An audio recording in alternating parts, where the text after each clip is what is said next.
Hi, everybody. Welcome back to Maroon Devil football here on cable television in Bryson City and Swain County. I'm Gary Ayers along with Toby Burrell on the road. Actually, we're on the road in a totally different state tonight as we're playing in the great state of Tennessee against Gatlinburg Pittman High School just over the mountains here on Highway 441, if you will. Toby, I think the first time, I don't know of any time anyway, that we've played a high school from Gatlinburg, but obviously I think we've picked out a good opponent for our first game against the Gatlinburg High School, which is basically, as we mentioned, just over the mountain here. Well, it is close proximity, but, it's going to be another tough test for the Maroon Devils tonight. They've had two so far. They've been able to pass both those with flying colors, so be anxious to see what the Maroon Devils can put out here on the field tonight. No question about that, as now we look like we saw a couple of our guys in the backfield out warming up before the pregame activities, and it's good to see Austin Schuler and Cody Ellis back out there getting warmed up. Now, I don't know how much they'll play, but it's good to see them warming up. That is a good sign, I would think. Well, it sure is for the Maroon Devil offense to get both of those backs back into the lineup, and it may just be, Gary, a situation where they're going to try them tonight and see what they can do and not overextend themselves before they head into Franklin next week, and then with an eye towards Robbinsville in the conference opener in 2 weeks. Oh, Franklin has a tough task tonight with T.C. Robertson. I think that's going to say a whole lot about who is one of the best teams in Western North Carolina, because both teams are very, very good. Now, coming in tonight, Toby, again, not a conference game, not even a rival game, but just kind of almost an experiment. I guess Gatlinburg is going to be coming over to our place maybe next year or sometime in the near future, kind of like Pikeville, Kentucky, who we'll be playing later on in the season. So interesting with some new faces and gives our fans kind of a new destination to travel to. Well, it's a fresh look, and the thing that I'm sure both coaches are worried about is how do we get up intensity-wise? It's easy to get up intensity-wise for a rival, a team you've never seen before that you don't know anything about, a little different environment. And sometimes what coaches want to avoid is a sterile environment, where neither group of fans really are into it, neither team's really into it. So look for whichever team can establish some kind of edge in that department tonight to gain an advantage early on. Now, a lot of folks have read in the paper and some of the other publications that Gatlinburg Pittman is a 3A school, and of course in Tennessee they classify schools differently. From what we can tell, they have a little over 600 students here at Pittman High School, about the same number as we do, Toby. So student-wise, looks like very balanced on both sides here tonight as far as the size of the schools goes. Well, that's one of those on-paper things. Unfortunately for coaches, you don't play those things on paper. So, we'll see how it unfolds tonight. Pittman, a large team, a lot of players out there, and I'm sure they're very talented. So, it should be a barn burner from the get-go.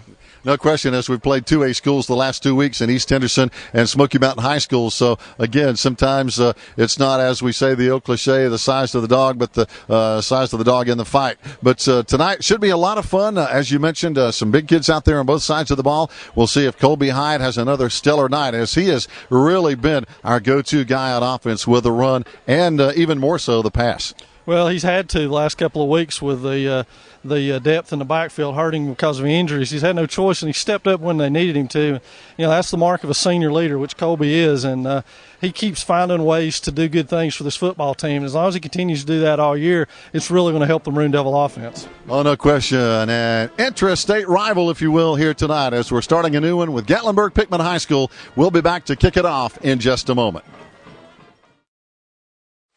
Hi, everybody. Welcome back to Maroon Devil football right here on cable television and on radio in Swain County and Bryson City here on WBHN. Gary Ayers along with Steve Moon. And, Steve, as we were talking with Toby Burrell just a moment ago, first time I think I can't remember us ever playing a school from Gatlinburg, Tennessee. Nor can I, Gary, and I go back a lot further than you do. Just like a couple of weeks from now we play a team from Pikeville, Kentucky, but fortunately they will come to Swain County and play. That probably means we'll go to Pikeville, Kentucky next year. Swain County has won the toss, and they've deferred to the second half. But you're right, Steve. That seems to be the plan. Taking a look at Gatlinburg Pittman here, the Highlanders football team under the direction of head coach Benny Hammonds. They wear blue jerseys and gold pants with gold helmets. They're in the 2A District 3 League here in the state of Tennessee. It's Division 3A, but they have about the same number of students, a little over 600 students, as does Swain County High School. So two schools of about the same size as far number of students is concerned. Exactly the same size. 619 students at Swain High and 619 students at Gatlinburg Pittman. I saw that in the Asheville paper today. That is, can't get any closer than that. No, the paper said it's about time we played a school our own size. We were picking on the big boys, East Henderson and Smoky Mountain, right? But we're undefeated. That's right. That's all that matters. Hey, as we said, the old cliche, it's not the size of the dog in the fight sometimes. That's right. And the Maroon Devils come onto the field, and as Toby and I were talking, Cody Ellis and also Austin Schuler are dressed out tonight, Steve, so we'll see if they play or not. And also, from what I can understand, Josue Otero has had a very good week in practice, so looks like our depth in the backfield has improved considerably this week for the Maroon Devils. Josue Otero is a very talented young man. We missed him last week. He came on late in the game and scored on a long touchdown run, but we missed him, and it's good to have Josue back. It is. Now, Gatlinburg Pittman has played one game this season. They are 1-0. They beat Cott County, Tennessee, 23-12. And here we go with the first ever meeting between Gatlinburg Pittman's Highlanders and our Swain High Maroon Devils. We will be kicking off as teeing it up over there is going to be Evan Sneed, one of our 4 returning all-conference players. And one thing about it, Steve, it's a warm evening here on Labor Day weekend, Friday night. It's hot in this press box up here. I'm telling you what, it is more than warm. It's hot. Hey, we're gonna be a hot pair tonight. That's all I can say. Yeah. And here we go. Evan Sneed awaiting the official signal. He counts all the players to make sure we have 11, and they have 11. So I think we're ready to go. I was telling Toby Burrell that the Gatlinburg team looks like the team from Tennessee, Chattanooga. Blue and yellow. Different color scheme. Our Maroon Devils in our traditional maroon pants, white jerseys, and maroon helmets. And now we get the whistle, and we're ready to go. Evan Sneed checks to the left and to the right, and the kickoff is going to be a low line drive. Hitting inside the 20, picked up at the 15, and back out to the 20, 25, 30. Look out, 35, and then some. On the return over there is going to be Blade Durbin, a junior wide receiver. Good field position here for the Highlanders to start off with, Steve. Yes, excellent field position to start off. Where they at the 38-yard line? Yes. 1st and 10, Gatlinburg Pittman. Swain County needs to stop them on three and out and get the football. We appreciate everybody here with us tonight. Joe Holt running the camera and taking care of all the technical issues that I have no idea how to do. And Toby Burrell, of course, providing all the statistics that we get every Friday night that really tell us where we stand. Now on the left side, Gatlinburg Pittman on the ground, and maybe a yard, if that, out to the 39-yard line as the Maroon Devils get there in a hurry, led by 55, Sean Cipriano, among others on the tackle. And number 75, Jacob Wildcat, also right in there for Swain County. He is a force to be taken seriously right there. That's a good defensive front for Swain County. Those 2 people you mentioned earlier, they're outstanding in what they do, and we really and truly do appreciate them very much. No doubt about it. Toby Burrell and Joe Holt doing an outstanding job. A little delayed handoff to the right side. This time on the carry is going to be Ty Smith. I thought Ty Smith used to play for Silver Webster's Golden Eagles under Boyce Dietz back in the 70s. Was that his dad, you reckon? Has to be a relative, huh? But Ty Smith was a great player back in the day for Silver Webster. He was really good. He was outstanding. He and his brother Ronnie Smith. But not enough for the first down. It's going to bring up 3rd down now. And about 6, almost 7 to go for Gatlinburg Pittman High School, Steve, and it's number 3, Matt Madley on the stop that time for Swain County. This guy is all over the field all night, and is our leading receiver coming into the game tonight. Our Maroon Devils now, a lot of guys up in the box as the quarterback rolls to the right side. Ryan Myers overthrows his man, intended for Justin Horner. Pretty good coverage down there by, again, Matthew Manley for the secondary. He's all over the field, isn't he?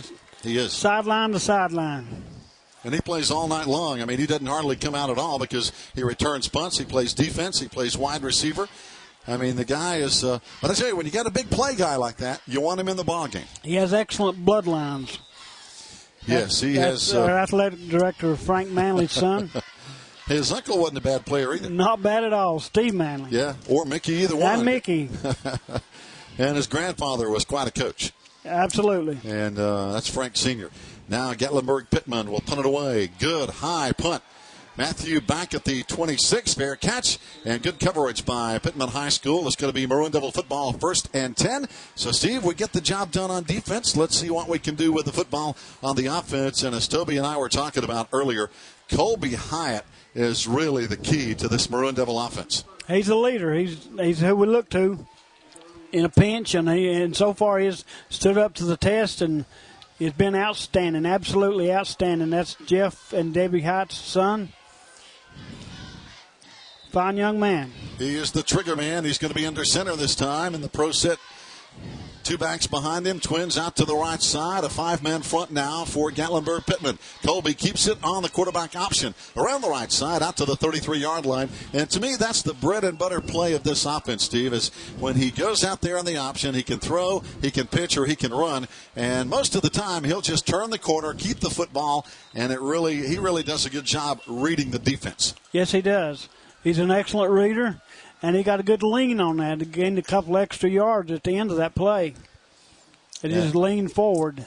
Doesn't hurt that he's 6'3", gives him a pretty good look at the defense. Again, now a bunch of guys up in the box for Pittman High School. Handoff left side, this time on the carry out to the 39-yard line. It looks like the first carry of the night for number 39, Garrett Lane, 5'6" junior.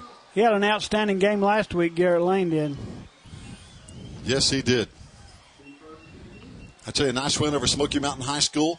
As our Maroon Devils are 2-0. As we mentioned, Gatlinburg Pittman 1-0 coming into this ball game tonight. As we have 9:45 to play in the first quarter, and the clock is rolling here on a partly cloudy afternoon. Ran into a little thunderstorm coming across 441 from Cherokee across the mountain, but only a brief thunderstorm. Colby Hyatt's in trouble. He's going to be stopped in the backfield.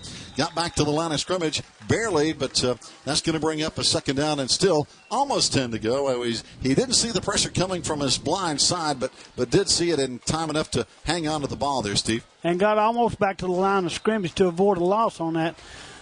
That was good hindsight by Colby Hyatt. We beat Smoky Mountain so bad last week, they just closed the radio station down. So they don't have any more live football games on the Silver radio station. They don't want to hear it anymore, do they? No. Good point. Now the Maroon Devils out of the I formation. Here comes Austin Schuler. First carry since the first half of the East Henderson ball game. And wow, he came out with a vengeance there, Steve, as he carries for about 12 or 13 yards and a first down. Our biggest back in the backfield, 5'11", 205-pound Austin Schuler. He's a hoss. He was excited on that play, too, you could tell. He is. He's put on at least 20 pounds and maybe more since last year. But I think from that play, he was glad to be back in the ballgame. Yeah.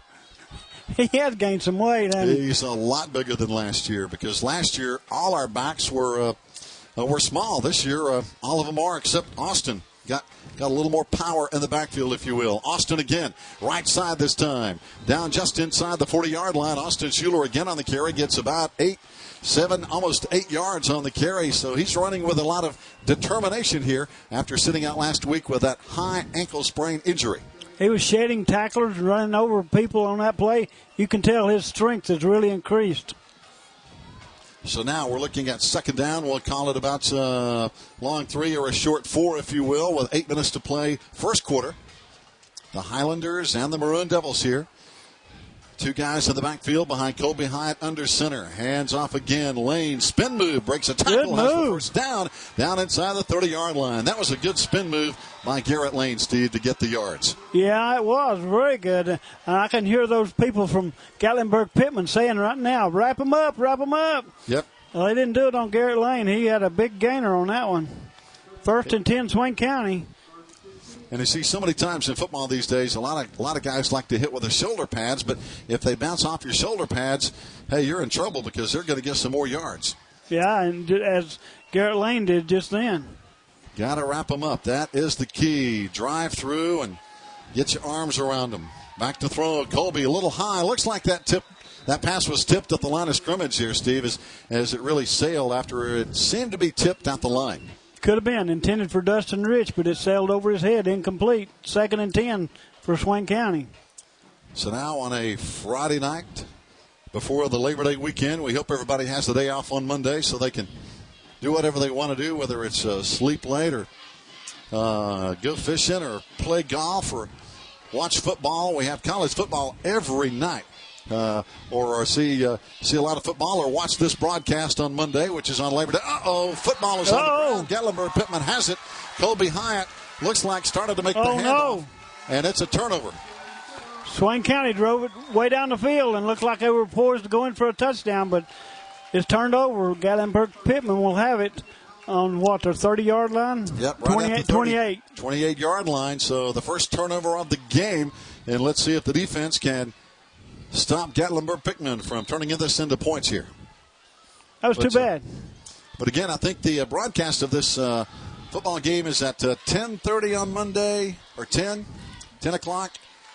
A.M. and P.M. in it, 10 and 7. 10 a.m. and 7 p.m. There we go. 10 a.m. and 7 p.m. starting every Monday. And then there's a Maroon Devil event, from what I can understand, every day at 10 a.m. and 7 p.m.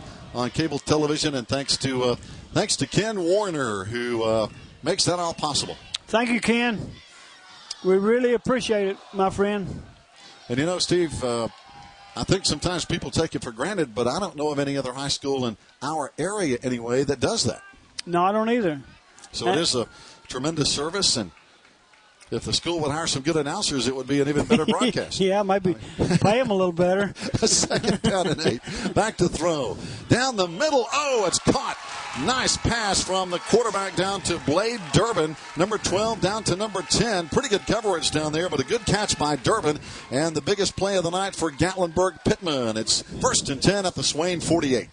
Dustin Rich on the defense for Swain County. It looked like he was going to knock it away.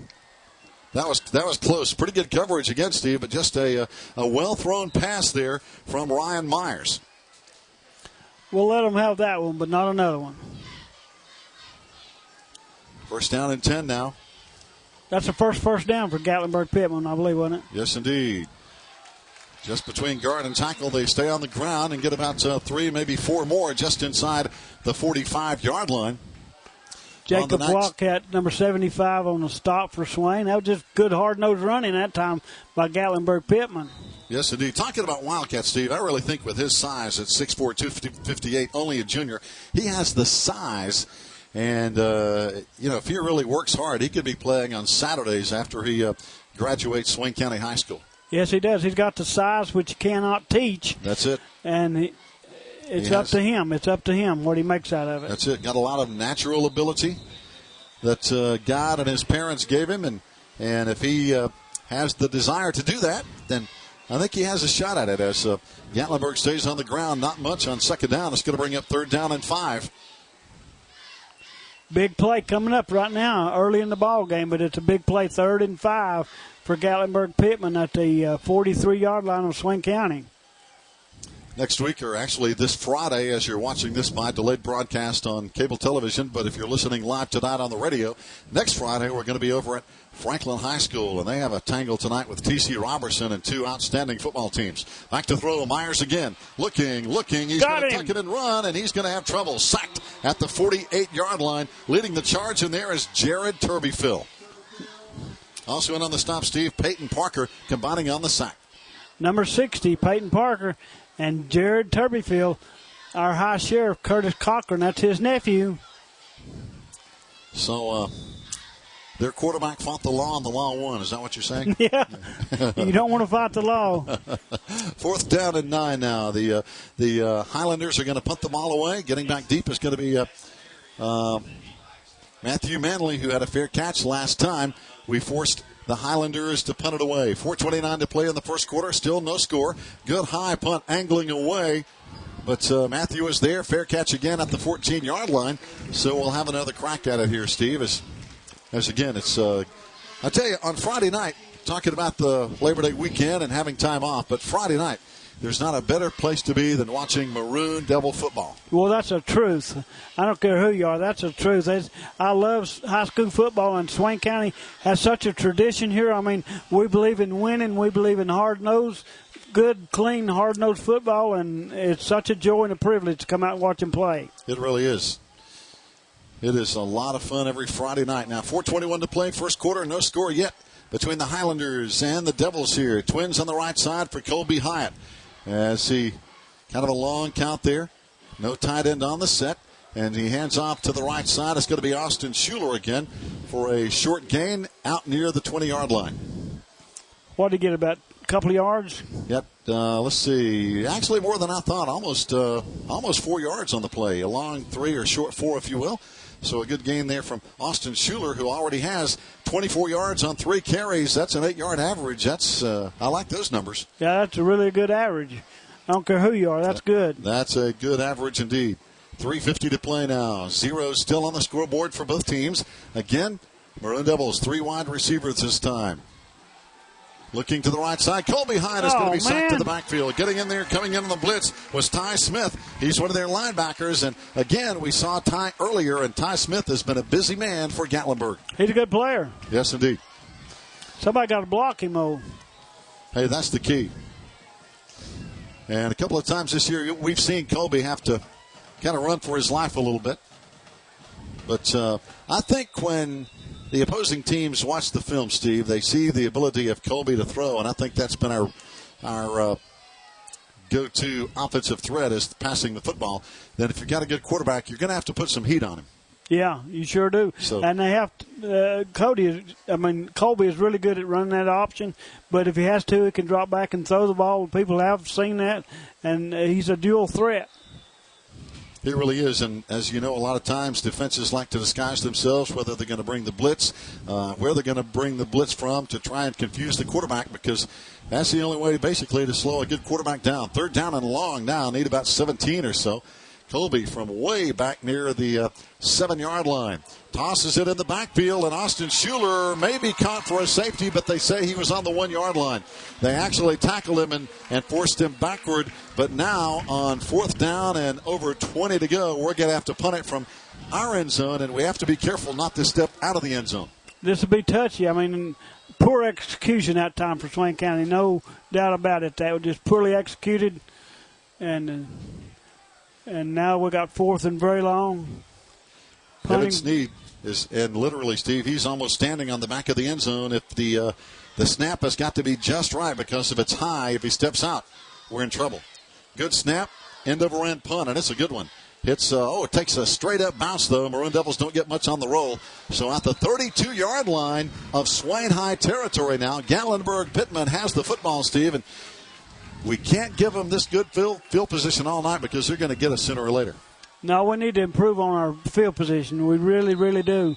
We had them deep on the first drive of the football game, but it's really reversed since then. So we need to stop them quickly or get a turnover. A turnover would be really nice right now. Well, I think we have a water break, so while they take a water break, the officials call for both teams on this hot night. We'll take a break as well, and we'll be right back. Fans, welcome back after the mandatory water break, if you will, and that's a good idea, Steve. Don't charge either team with a timeout, but, hey, you need water breaks in this humid weather. Yeah, they get too hot and dehydrate very easily in this humid, hot Tennessee weather. Pittman with the football. They run to the left side, but they don't run far. Again on the tackle, Jacob Wildcat. How many times have we called his name here in the first quarter tonight already? A lot. He's a good player.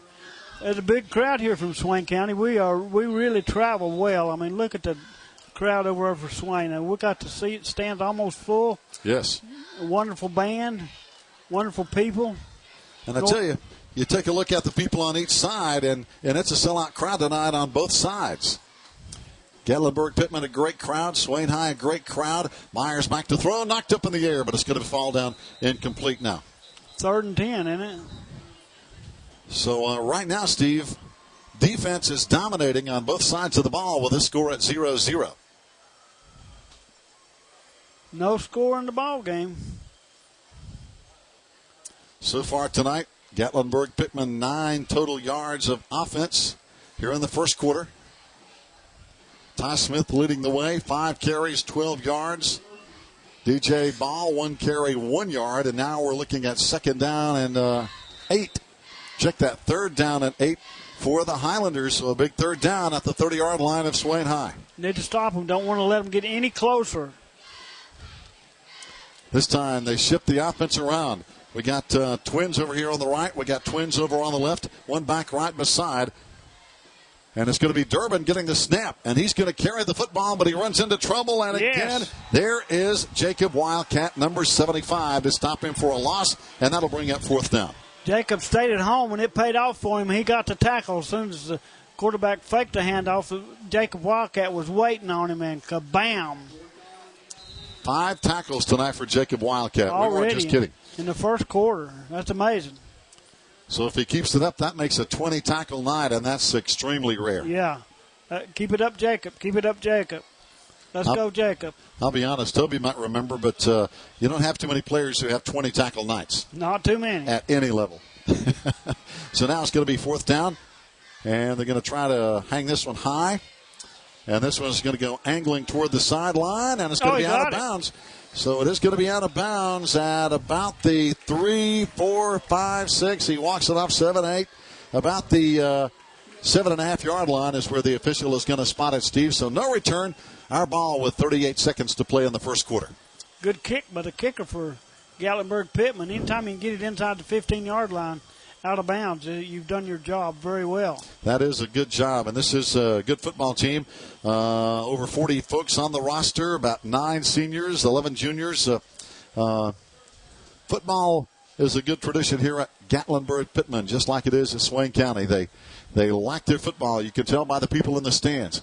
There's a big crowd here, big crowd. Colby High kind of runs into his back. The football is loose. The Maroon Devils have it. They're in the end zone trying to get out. Garrett Lane has it down to the 10, down to the 15. Go, Still Garrett, going is Lane out to the 21-yard line before he's knocked out of bounds.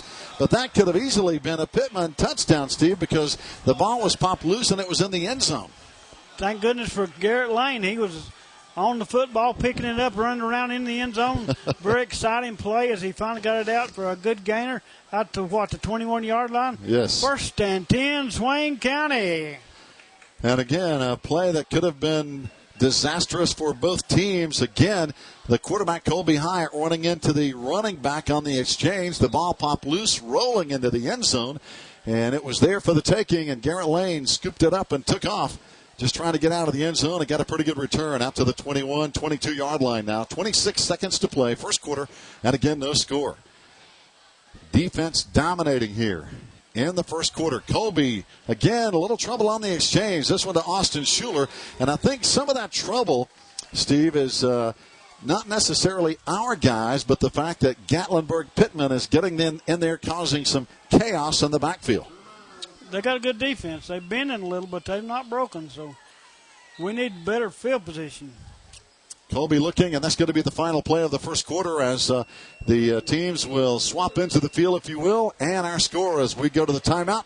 Swain 0, Gatlinburg 0. We'll be back after this timeout. Welcome back. One quarter is gone here for Maroon Devil football on a Friday night at Gatlinburg Pittman High School, just out on Highway 321 outside of downtown Gatlinburg. Swing pass over to Garrett Lane at the 30, 35, 40, down the sideline.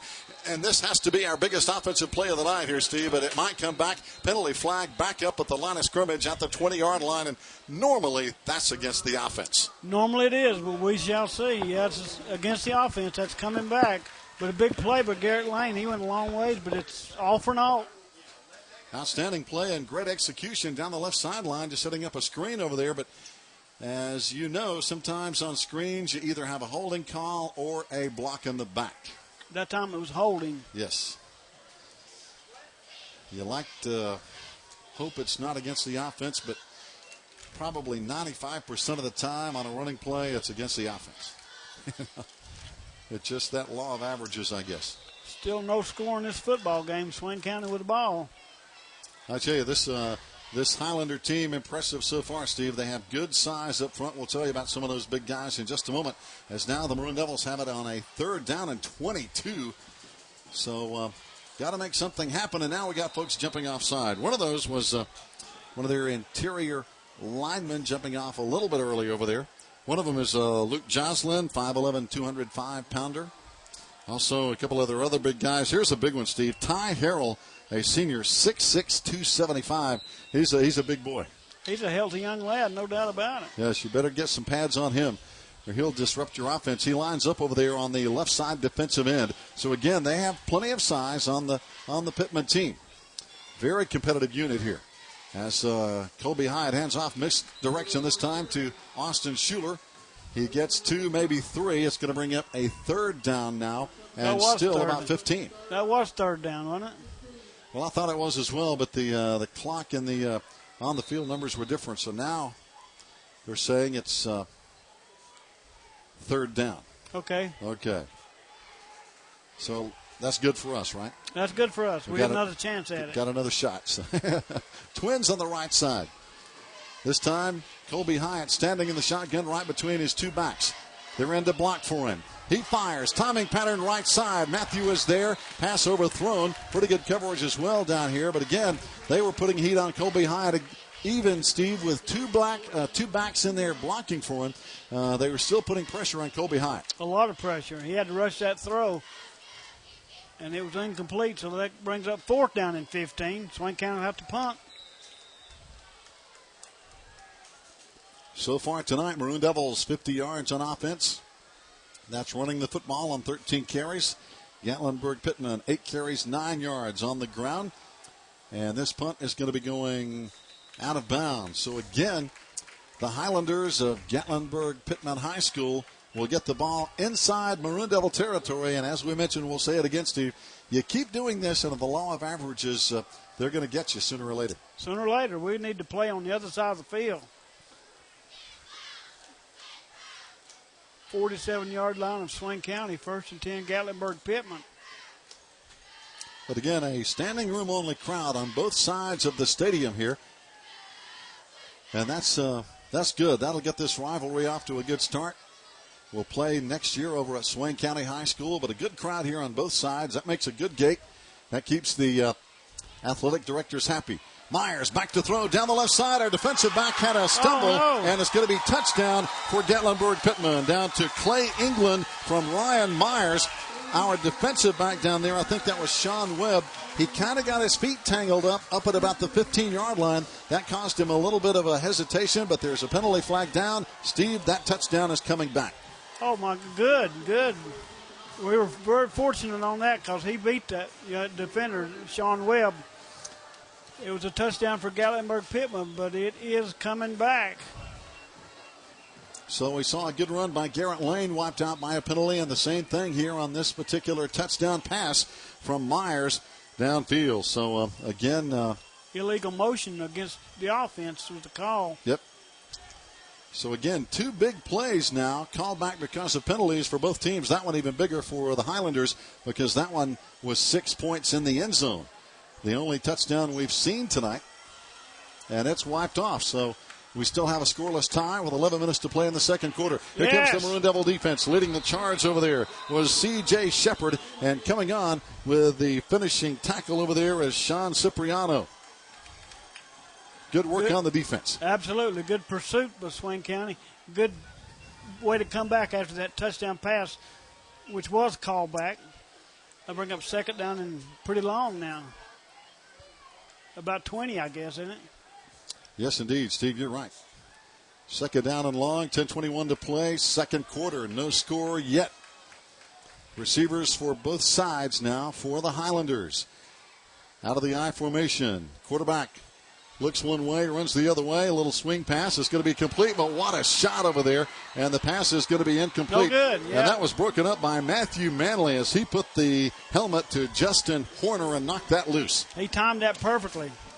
Ouch, that one hurt. He got there at the same time a football did, and he laid the pad to him. Yeah, those kind hurt because the receiver so many times is kind of in a defenseless position, and they take all the shot. And those kind of hurt. He slobber knocked him. Yes. So now 3rd down and about 22 to go. 10:03 to play. As both teams now are saying going a little more to the air as the running game has not been terribly effective on either side. Myers back to throw, running for his life. Has pressure down the middle, and it's going to be intercepted. There's Matthew Manley on the pick. Back around the left side, 35-40, 45-50. Manley, 45-40. Go, Matthew, go. Down the left side, go, and Matthew. He is going to take it all the way in. Oh, yeah. No, he was knocked out. He was knocked out. Inside the 5, wasn't he? Yes, inside the 5, and I don't see any penalty flags back upfield. Way to go, Matthew Manley. That'll change that field position pretty good. We got to take this in now. We can't stop here. We got to make it count. We got to take it in. Next play would be a great time to do it. 9:47 to play. Again, you're right, Steve. When you have a big play on defense, if you can score on the next play, that really puts Mo in your corner. Where's he at? About the 5? It's going to be at about the 2-yard line. Good. That's better. At the 2, 9:47 to play. And this is where you can look for probably an Austin Schuler type run. This time we have Lee Patilla in the backfield. Austin Schuler and Garrett Lane behind Colby Hyatt. Patillo in motion, handoff right side, and there goes Austin Schuler, and he's close. He's just shy. I thought he was in. Well, one official said touchdown. We didn't see anything from the line judges, so I guess it is. I don't know. I thought he was in. It sure looked like it. Well, they're going to say now he's short.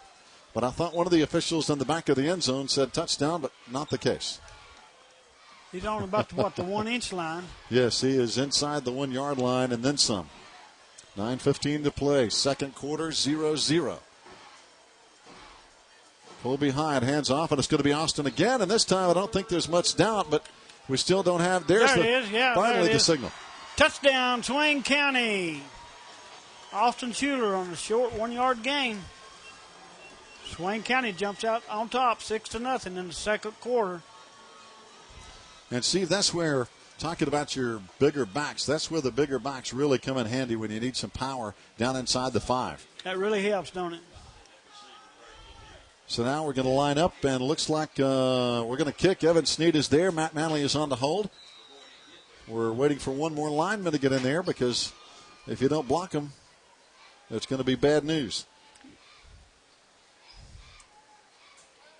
Snap a little behind. Matthew got it, puts it down, kick is up, and it's going to be good. So now, finally, points on the board, and this time they stand. 9:05 to play in the second quarter. Our score, Swain 7, Gatlinburg Pittman 0. We'll be back after this timeout.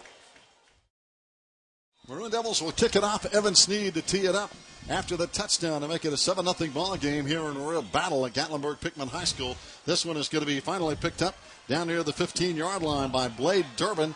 Durbin goes the other way with it, and he's going to be stopped at the 22-yard line. Good coverage down there. Leading the charge is going to be Drew Husky, number 31. He's our spy linebacker on defense, Steve. Good hustle that time by Drew. He hustled all the way down the field and made the tackle.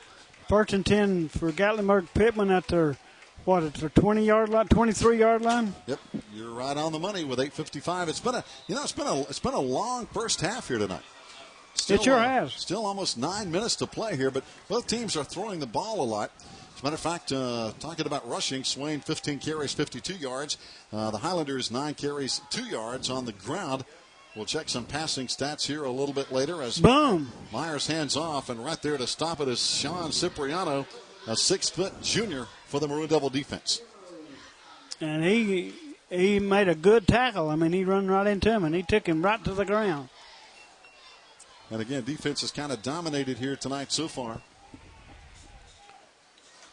No gain on the play. 2nd and 10 for Gatlinburg Pittman. Two good football teams going at it here, trying to start what could be a fun rivalry just across the mountain from each other. It takes a while to get here, but as far as the crow flies, it's really not very far. It was a nice, pleasant ride over. It is. Myers on the run as he's going to be caught from behind. And again, on the tackle, what else is new? Jacob Wildcat, and he has been in on a ton of tackles here tonight. He has been a beast here this afternoon. Jacob Wildcat, number 75 for Swain County. Line of scrimmage now at the 24-yard line with 8:10 to play as he was knocked out of bounds, stopping the clock here. But Jacob with 6 tackles on the night, 1 solo, 5 assists. A busy man. Corbin Panther on 4 assists tonight. Jared Turbyfield, 4 tackles. Peyton Parker with a couple. Lee Patilla with a couple. Cody Rich, Drew Husky all in on some tackles tonight. Thanks to Toby Burrell, and he is the stat master. Got a penalty flag down here, Steve. Somebody moving. Looks like 3 or 4 of them. You're right, but it only takes one, right? Yeah. I got to tell you, I was at a football game Thursday night, and this is the first time I've heard an official make the call, and I'm not sure if he was trying to be funny, but he said, he threw the flag, and he got up to announce it to the crowd on his microphone, and he said, penalty, movement on the entire offensive line. Yeah. He didn't call the number. He said entire offensive line. And it was just funny. They were just all in on it. So anyway, don't know if he didn't know who was guilty, but he just said on the entire offensive line. So anyway, nice hole on the left side. 20-25, out to the 30, 35. It's a foot race. 40, 45, 50. C.J. Shepard after him. Can't make the tackle, but there's the angle. We still don't get him. And finally, Jared Turbyfield caught him from behind after Cody Rich had the angle. Drew Husky actually tried to get him from behind, but a huge run by the Highlanders.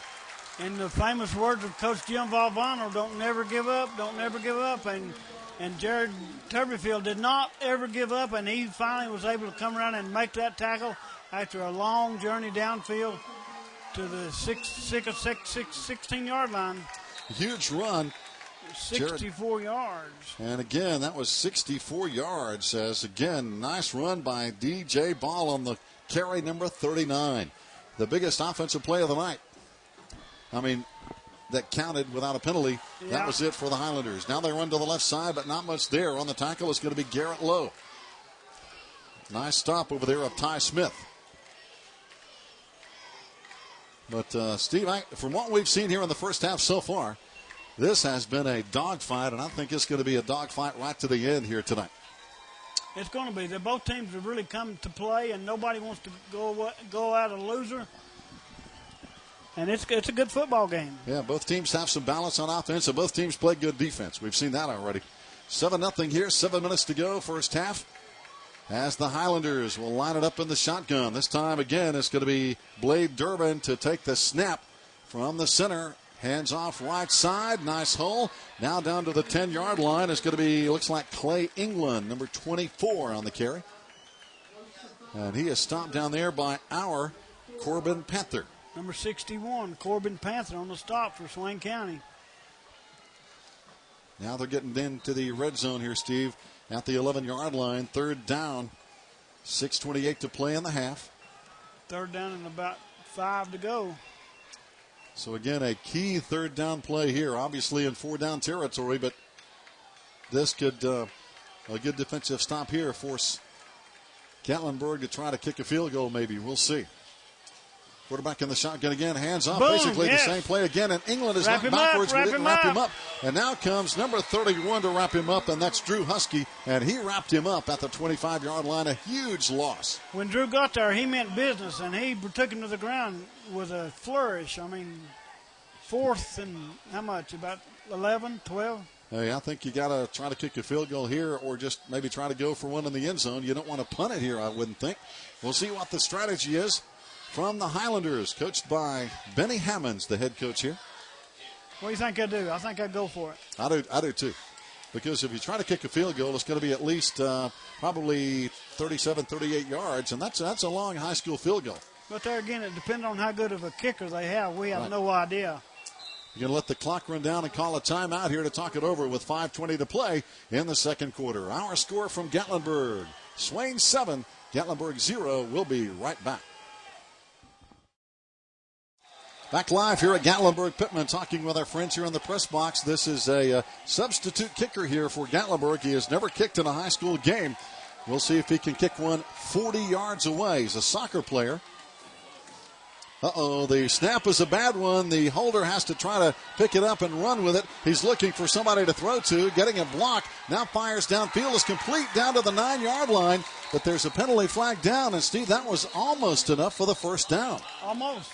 They got to get to about the 6 or 7. Yep, had to get down to the 7. That one is just short, but there's a flag down anyway. It's going to be on Gatlinburg, so it's going to come back after all that.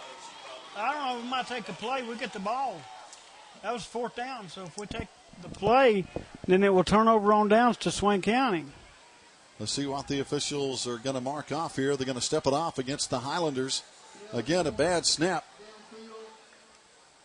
An eligible receiver downfield on the play. It'll move the ball back 5 yards, and now we'll still give Gatlinburg the ball on 4th down at the 27. They've got to go to the 7, so it's going to be basically a 4th down and 20. Well, did we not have an option of taking the play? Apparently not. would take the play. Now they're going to decline it. Okay. And I think you're right, Steve. So now the offense comes on, and, hey, you had it figured out before the officials did. Yeah, it turns over on downs. That was 4th down. Yeah. So it took a while, but they figured it out. The penalty was declined. 4th down, here we go. So the intelligent heads prevailed on that play. 1st and 10, Swain County. So now, 5:09 to play, second quarter. We have the ball, though, just inside the 10-yard line. We're 90 yards away from pay dirt here in a dogfight with the Highlanders here at Gatlinburg Pittman High School, just out on Highway 321 out of downtown Gatlinburg. We can also come in from I-40 on the Fines Creek side, if you will. Oh, there's an outlet pass that's going to be incomplete, intended for Manley out on the left side. That was really a high percentage pass, but it didn't hook up. 2nd and 10 for Swain. Kind of like cell phones. Sometimes they just don't connect. No, that's exactly right. It's a mystery to me. And in the mountains, a lot of times cell phones don't connect. So, anyway.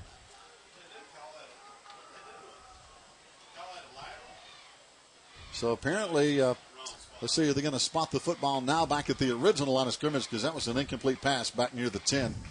They started to spot it at the place of the incomplete pass, but well, I tell you, we're going to have to keep an eye on these guys and the zebra outfits tonight. Yeah. So now 5 men up front for the Highlanders. Handoff left side. Here's a nice burst out there by Josue Otero. Go to the house. Josue, go home, go home. Not even a foot race now, Steve, as he takes it all the way. And that one is going to go about 90 yards with 4:48 to play, and it's a 13-0 Swain High lead. That's a good way to build up your yards per carry average, isn't it? Well, especially when that's his first carry of the night. Yeah. 1 carry for 90 yards. So he's averaging 90 yards a carry. That's a pretty good average. Pretty good average. I hope he can keep it up. Oh, boy. 13-0 right now, Swain County. Pending a PAT. Evan Sneed on to kick. And I tell you, if they get it snapped and get the ball down, Evan Sneed's almost automatic. He is pretty darn good, ain't he? He is accurate. We had a little shaky snap situation some this year. That kick is up, and it's going to be good. So now with 4:48 left to play, it's Swain 14. Gatlinburg Pittman 0. We'll be back after this timeout. 4:48 to go. Long first half here at Gatlinburg as Evan Sneed will kick it off for the Maroon Devils back to the Highlanders. And again, a big run. 90 yards by Josue Otero, Steve. On the first carry of the night, I think he had some momentum on his first carry, kind of like Austin Shula did earlier. High kick. Angling toward the sideline, and fortunately it goes out of bounds. That's going to give Gatlinburg, again, very good field position. Yep. And they've enjoyed good field position most of the night. Yes, they have. We've been very fortunate to keep them off the scoreboard. We're still pitching a shutout, 14-0. We saw some offensive explosion from Gatlinburg the last time they had the ball, Steve. Unfortunately, penalties kind of wiped out a touchdown, and then stopped a drive again when they were down there working on a field goal try. So they're going to re-kick. They get an option to have them re-kick. Yep, going to try it again. So illegal procedure, and we'll tee it up again. But again, so far tonight, Maroon Devils enjoying the edge on the scoreboard, 14-0, as Evan will tee it down at the 35, and we'll try it again. Again, nice crowd, a sellout crowd, if you will. Standing room only on either side of the field here at Gatlinburg Pittman High School out on Highway 321, no matter which way you come in, whether it's from I-40 or from Highway 441 downtown. And a line drive kick, much better kick this time from Evan Sneed. And the back guy finally picks it up at the 9-yard line. It's going to be Ty Smith back out to the 20. And that's where he's going to be stopped at the 21-yard line. So this time that decision kind of backfires as not as good field position here. Lowe and C.J. Shepard on the stop for Swain County. Garrett Lane also in there. First and 10, Gatlinburg Pittman at the what yard line is it? Right at the 20-yard line, Steve. Let's see. They're going to spot it actually at the 22, technically speaking. So, on a muggy evening in Gatlinburg. Of course, it's hotter in here in the press box than it is outside.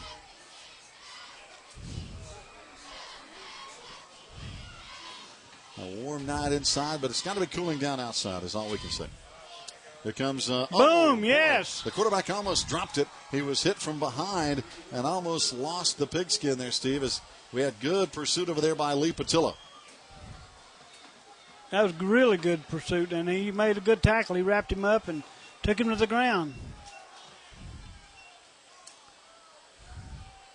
Old Lonnie Cochran has always really bragged on the brand of football they play in Tennessee about how much better it was than it was in North Carolina. I mean, he can take this to the bank. Who is this? Lonnie Cochran. Going to have to straighten him out, aren't you? Yeah, well, it looks like our Maroon Devils have back to throw. Spoken. Down the field, Myers going to be broken up. The intended receiver was down there, but pretty good coverage by the Maroon Devils secondary, and down there was Cody Rich on the coverage with Clay England, number 24. That's good defense for Swain County.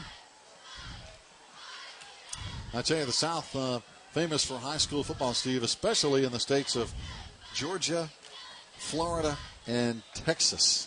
Yes. It is just unbelievable the talent that comes out of those three states that go on to play major Division I college football. It's like a religion to a lot of people. Oh, it is huge.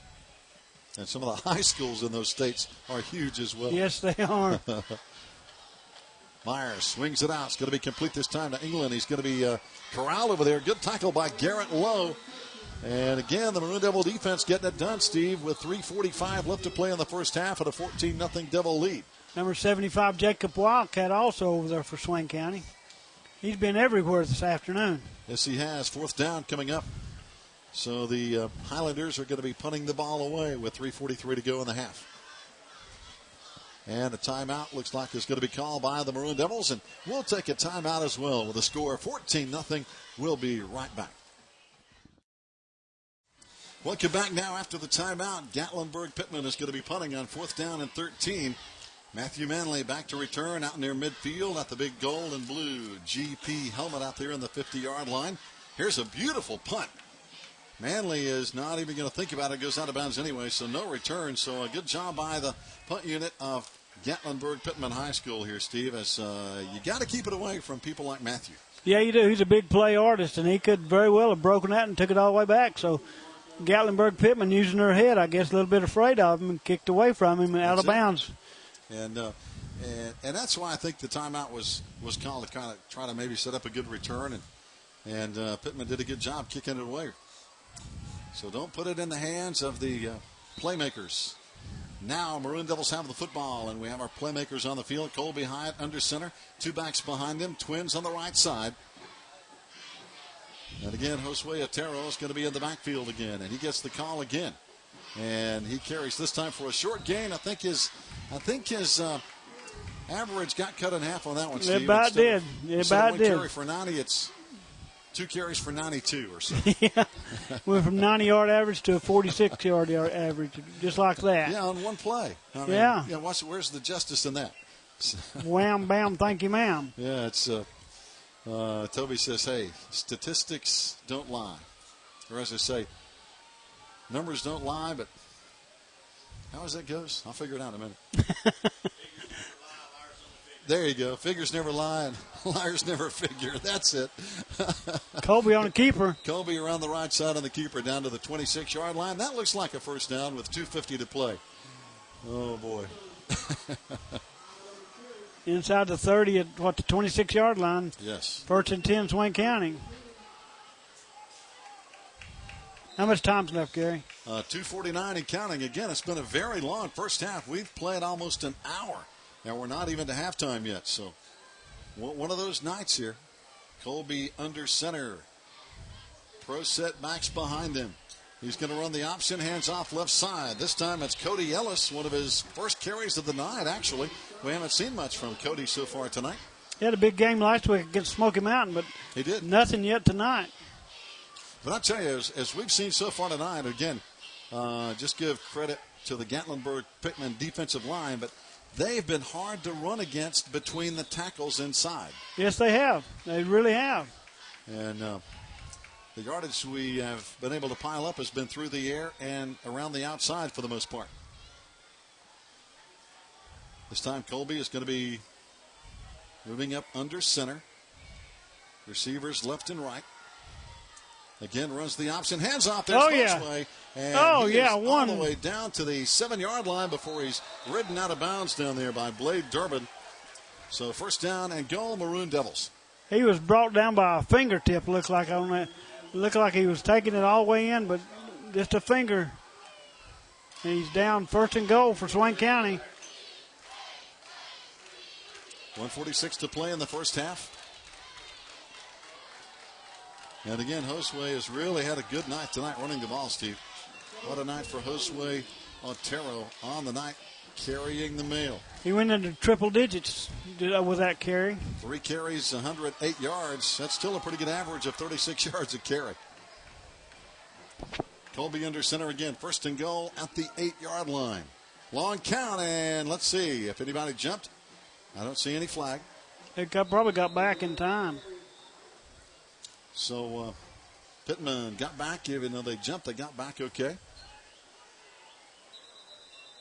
Now it looks like we're going to have a timeout with 1:34 to play. The Maroon Devils want to talk it over with a second down and goal to go. Stay tuned. We'll be back after this timeout.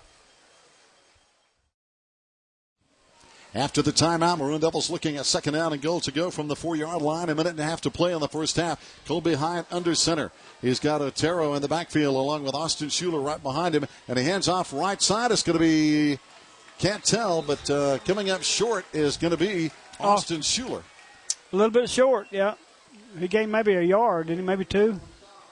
Yeah, very, very short gain at all, Steve. So they're going to spot it actually at about the 3-yard line. So it's third and goal from the 3 here with 1:12 to play. Still plenty of time here. We have 1 timeout left. The Highlanders have 3 timeouts left. Colby, strong side right. Oh, penalty flag this time. Ooh, offside against the defense. That's half the distance, so that's 1.5 yards. We'll take that. And, yeah, when you're inside the 3, that's a lot. That's half the distance. No, it's on the defense, yeah. Yep. So staying in, we're going to have Austin Schuler staying in, and looks like Garrett Lane is going to be in the backfield along with Austin. So let's see who gets the call again. We think Austin Schuler, again, he's the power back, if you will, at 5'11", 205-pound senior. Lining up split behind Colby Hyatt. Clock running under 1 minute to play after the penalty flag. Handoff, it was Garrett Lane, and he stopped short. So a quick hitter, Steve, and they were there to stop it. Yes, they were. That's going to bring up 4th down for Swain County. What do? You go for it or kick a field goal? Oh, yeah, to me, you go for it. But, hey, we'll find out because they're going to call a timeout and talk it over just to be sure we're all on the same page. 14-0, Swain in the lead. We'll be back in just a moment. After the Maroon Devil timeout, 36 seconds to play now. Colby Hyatt under center. Nobody on the defense. Quarterback sneak could work. Lee Patillo goes in motion. There's Colby, quarterback keeper, and it looks like he's in, Steve. It is touchdown. Touchdown Colby Hyatt and Swain County. So the timeout, just a simple play straight ahead. Just trying to knock your guy off the line of scrimmage is basically what that's about. And just give your quarterback enough room to push forward for the touchdown. 33 seconds to play now. And Sneed in for the point after touchdown. Matthew Manley will hold. We'll see if Evan can make it 3 for 3 tonight. And it's going to be up, and it looks good, and it is good. So now 33 seconds to play. We'll have time for a kickoff and a couple of plays. When we come back here live from Gatlinburg Pittman High School, our score, Swain 21, the Highlanders 0. We'll be back. No return here, Steve Moon, with 33 seconds to play before the half. But again, we have played over an hour here in the first half. And But now we're starting to see a little bit of a lead, 21-0, getting a little bit of a breathing room, if you will. But it's still been a battle here tonight, Steve. Both teams have really fought and played very hard. Yes, they have. It's been a hard-fought 21-0 lead, but Swain County is sitting on that right now in the closing moments of the first half. So let's see if the Highlanders will just try to run a couple of plays and go to the locker room, or if they'll try to air it out and go down the field and try to score here before halftime. They'll probably take a knee. They have all 3 timeouts left. This time, 2 receivers, 1 left, 1 right. Got a guy in motion here. 1 on the wing. They throw it outside. Short hitter out to the 26-yard line to Blade Durbin. And he's going to be tackled over there by Garrett Lowe. Also coming over is Peyton Parker. And they're not going to stop the clock here as it runs with under 20 seconds to play in the half. Is that going to be the last play? I think it might. They're going to huddle and maybe run one more. 7 seconds and counting. And now they're going to have to hustle, though, to get the play away. 3 seconds, 2 seconds, 1 second. And they get the snap off. They're going to throw. Myers rolling down the middle, overthrows everybody. Nobody even close, and that's where the teams stand as they will head for the locker room at halftime. Our score, the Maroon Devils of Swain High 21 and Gatlinburg Pittman 0. Fans, stay tuned. We have more football on the way. Hi, everybody. Welcome back as we're just about ready to get the second half kickoff underway. We'll have some high school score updates in just a moment. That will pass out to you here from around western North Carolina anyway, as we're playing out of state tonight. That's right, across the mountain here at Gatlinburg Pittman High School, home of the Highlanders, and they're going to be kicking it off here. Waiting for the official signal, and here we go. As kicking it off is going to be, looks like Ogle, and it's going to be Matthew Manley back at the 10, out to the 15, out to the 20. Breaks tackle. No, he finally is brought down at the 21-yard line. But some updated scores as we'll have the ball first here in the second half. Franklin, our next opponent, leading T.C. Robertson 14-0. That's a huge game. It's Andrews beat Rabun Gatnacucci School today 40-14. Avery County leading Watauga 21-0. Hendersonville leading East Henderson 6-3. And Rabun County leading Robbinsville 14-0. Steve, some high school scores around the mountains tonight. Very, very interesting. Yeah. I'll tell you, Franklin is a very good team. Apparently. I mean, we know T.C. Robertson is really good. They always are. I think Franklin might be the best team on the schedule this year. I thought East might have been, but we took care of them pretty well. Here's Josue. Look out. It's going 6 to the house, and that one didn't take but one play, and he goes 78 yards, and his average just went back up. That'll put that average back up there, won't it? Way to go, Josue. He had 111 already total yards for the night, and now he's got 78 more. That's 189. That's a lot. I can't count that quickly that high. That's pretty good. That's but again, Josue Otero on the first play from scrimmage just went 78 yards for the score, and again showing his quickness. And again, just a huge game. Obviously, he's looking at a lot of numbers here running the football here tonight, as we'll check those stats for you in just a minute. Got to be discouraging for Gatlinburg Pittman. You know, they tried to have a pep talk at halftime, trailing 21-0, and come out all revved up for the second half. And the first play from scrimmage, he takes it all the way in for a touchdown. That's tough, Steve. Evan Sneed puts it up and in for the point after, so with only 19 seconds or so off the clock here in the third quarter, it's 27-0 Swain, as Josue Otero now has 5 carries for 188 yards. Stay tuned. We'll be back after this timeout. Evan Sneed tees it up for the Maroon Devils now. 11:41 still to play in the third quarter. A quick hitting touchdown by Josue Otero. And here comes the kickoff. And it's going to be sending the return man all the way back to the 3-yard line. Now for Gatlinburg Pittman, Blade Durbin. Good return out across the 30-yard line. And again, good field position. We've said this many times tonight, Steve, but the Pittman Highlanders, very good field position on just about every possession tonight. They have had very good field position, but they've just not been able to move the football against Swain County's strong defense. That has been the key so far tonight. On the rushing game, for example, 25 plays for Swain, 258 yards. Meanwhile, for the Highlanders, 16 running plays, 58 yards as far as rushing is concerned here tonight. But again, we've seen that Gatlinburg Pittman has that explosive ability. They had one touchdown, of course, called back by a penalty. So you don't want to give them an inch here. There's a nice dive over the left side out across the 40-yard line. That one going for about 9 yards before coming up. Peyton Parker on the stop as he brings down DJ Ball, who's had a busy night carrying the football. Bring up second and short for Gatlinburg. Just a yard now for the Highlanders.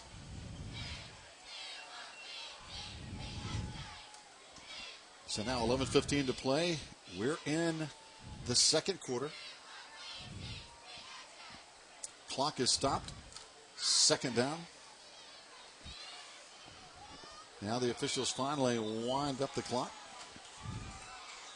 This time it's going to be the wishbone set for the Highlander offense. A new look here tonight. This time a nice hitter over the left side. They get out across the 45. And again on the carry is DJ Ball, who's had a pretty good night tonight. That's 4 carries, over 75 yards for DJ Ball. He has been their main horse on the ground tonight, Steve, for Gatlinburg Pittman. Number 61 on the stop for Swain County, Corbin Panther. One of our big cats on offense. He along with Jacob Wildcat. They're a pretty good tandem, aren't they? They really are. They work very well together. Jacob Wildcat has been all over the football field here this afternoon. Now the officials stopping the clock again. Got a chin strap. Got to get that baby buckled up here. Equipment repair, so now he's got to come out for a play. And I know players hate that when your chin strap won't buckle. What do? You got to come out for a play or buckle it up quickly. That's it. He's going to get it repaired over on the sideline. Get that equipment man on the scene. First down and 10. Coming straight ahead. Another big run, and again it's number 39, DJ Ball, and that's enough for a Highlander first down, and you can see what they're going to do, Steve. They're just handing it off to Ball time after time after time, and Ball now is about in the 90-yard range, rushing the football. And number 39, if you're as old as we are, if you remember the Miami Dolphins, they had a guy named number 39. Larry Zonka. Larry Zonka, you're right. The big fullback who brought a lot of fame to that number 39, back in the day of the undefeated Miami Dolphins. This time the handoff goes to the right side. It's going to be Ty Smith.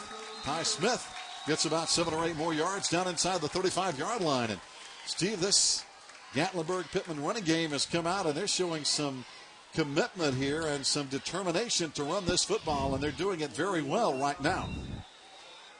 Too little, too late. A second down and 2 coming up. 10:08 to play in the third quarter. And the Highlanders, one of their best drives of the night here, just running smash mouth football right now out of the, got a loose football on the ground. That'll kill you. And let's see who comes up with a loose football. And the Maroon Devils say it's our ball, but the officials no signal yet. And now they agree. It is going to be Maroon Devil football, and it looks like number 56, Hayden Nadeau, on the recovery. So Nadeau comes up with a loose football, Steve. And again, you got to hang on to the ball, especially when you're trying to get back in a 28-0 ball game. That'll take the air out of their sails right there. I mean, they were moving the ball very well, taking a lot of time doing it, but they were running the ball very well against Swain County. But boom, a turnover. You're right. DJ Ball looked very impressive. 5 carries, 91 yards on the night, and he was getting some big real estate here on the first drive. Now it's Swain Ball, first down and 10 at the 34-yard line. 9:47 to play, third quarter. 28-0 score right now. Long count by Colby Hyde. Here comes the blitz. We run to the left side away from the blitz. And it's going to be the Highlanders on the tackle at the 36-yard line as they put the clamps on Josue Otero. And I'll tell you, you better get him before he gets outside, because once he gets into the secondary, he's kind of hard to get a hold of. Yeah, he's proven that here this afternoon. 190 yards rushing for Josue Otero so far, and counting. And that's got to be his career high. As we were talking with Toby Burrell, it's not too many nights you have those kind of numbers ever. Second down, 8 to go. Split backs. 5-man front for the Highlanders. Here comes the linebacker going right to the hole. Colby Hyatt rolls out to the right side away from pressure. Has nobody open. He's going to run it. Has a first down as he dances out of bounds at the 49-yard line. That's a good heads-up play by Colby Hyatt, our trigger man on offense. 1st and 10, Swain County. So the change will move now with 8:58 to play here in the first half. Third quarter. Check that.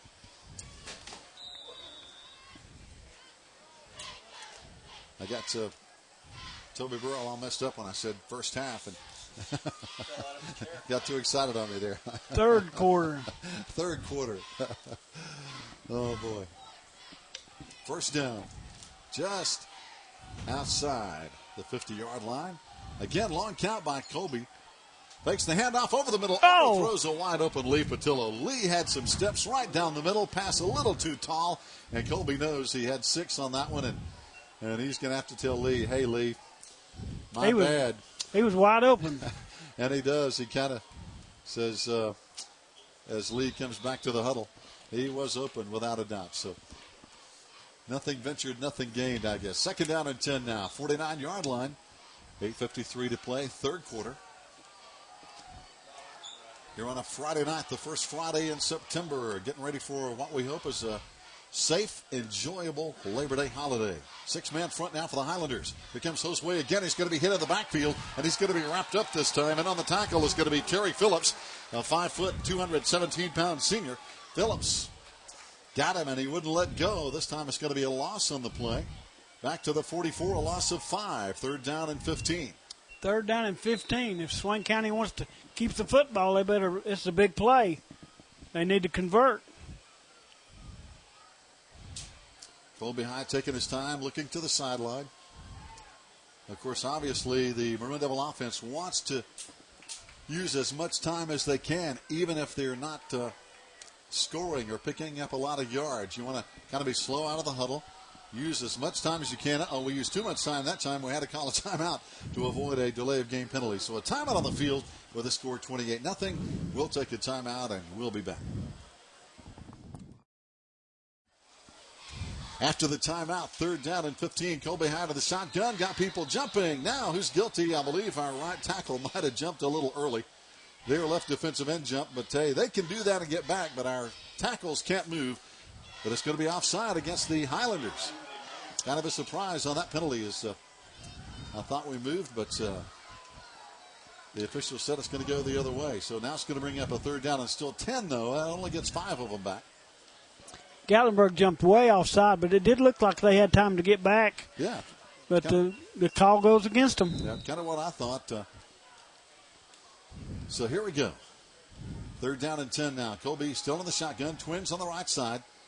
Got 6 guys up on the line of scrimmage for the Highlander defense. Colby back to throw down the middle this time. Oh! And down there was Cody Rich. He threw it to the wrong side. Cody was going inside, and the throw came over his opposite shoulder, so we're going to have to punt the ball away, Steve, with 8 minutes to play in the third quarter. That was close. Almost hooked up with Cody Rich. But pretty good coverage tonight, though, for most of the night by both teams, Steve. I don't think we've seen a whole lot of wide open pass patterns. Both teams pretty good pass coverage. Yes, both teams played really hard. Yeah, and it is really hot. Back to punt. Straight down the middle. It's going to hit, going to take a bounce. Nobody's going to pick it up. And the Maroon Devils are going to watch it blown dead down inside the 5. Good punt and good coverage. So it's going to be the Highlanders ball with 7:50 to play in the third quarter here on Friday night number 1 in September. A lot of Friday nights coming up. Coming up next Friday, we're going to be at Franklin. And then the Friday after that at Robbinsville. And then 3 weeks down the road, we take on another new opponent in Pikeville, Kentucky. That'll be interesting. So, yeah, going to be interesting to say the least. I've heard they have a good football tradition there, Steve. I really haven't done much research on them, but hey, we'll find out for sure in about 3 weeks. That's right. By Evan Sneed, 47 yards down the field. So a good job by the punt team. Here comes The Highlanders back out running the football. They run out to the 10-yard line. And there on the stop looks like is going to be Mr. C.J. Shepard, our strong safety. Talking about a guy we miss again, Steve, is Tim Woodard, our linebacker, right tackle, all-conference player from last year. We really miss old Tim in there. Is he going to be able to come back? I don't know. It's I don't want to be pessimistic, but just looking at him on the sideline at East Henderson, it didn't look too good that night. I hope he's back next week, but I really wish him the best. He's a good player and a good guy. He is a good kid and was a heck of a player. We have good depth on this team, though. That's the plus for this Maroon Devil football team, but you just don't want to see guys hurt, especially for an extended period of time when they're out sometimes half a season or even more. Especially their senior season, too. And this is his senior year. Austin Schuler went out of that same game. He stayed out last week, but he's back this week and has carried the ball some. Those high ankle sprains can be tricky. 7 minutes to go now in the third quarter. Out to the 15-yard line, the Highlanders with Ty Smith on the carry. Number 56 on the stop for Swain County. Who is that? Hayden Nadeau. Hayden Nadeau. That was a good play by Hayden. That's it. Only a sophomore, 5'10", 207-pounder. Good size. Good aggressiveness, too. 8 returning starters on offense, 7 returning starters on defense, and 6 players that go both ways for the Maroon Devils. Of course, one of those was Tim Woodard, who was not going to be back soon, I wouldn't think anyway, but we hope so. But now here's just a big log jam at the 15-yard line, and helmet goes flying, and nobody wanted to quit on the play until the whistle blows, and that's what you got to do, go until the whistle blows. That's right. Yeah, you got to wrap them up and keep on going until the whistle blows. And then still, sometimes you got to keep on going a little bit. That's it. That extra effort can pay off so many times. Halfway gone here in the third quarter tonight at Gatlinburg Pittman High School, and I'm sure a lot of folks may just come over and spend the weekend here in the Gatlinburg, Pigeon Forge, Sevierville area, Steve. It would be a great time to do it right now on Labor Day weekend, but that does increase the prices of a room. Oh, I'm sure. Back to throw. Myers down the field. Just too high for Clay England down on the right side. A little slant pattern. Too tall for him with 5:29 to go. And that's going to bring up fourth down. They'll have to punt it away. But obviously a lot of things to do over here in the Gatlinburg, Pigeon Forge, Sevierville area. A lot of things to do. A lot of places to shop. A lot of places to eat. Toby Burrell couldn't decide coming in which steakhouse he wanted to stop at. But there's too many to pick from.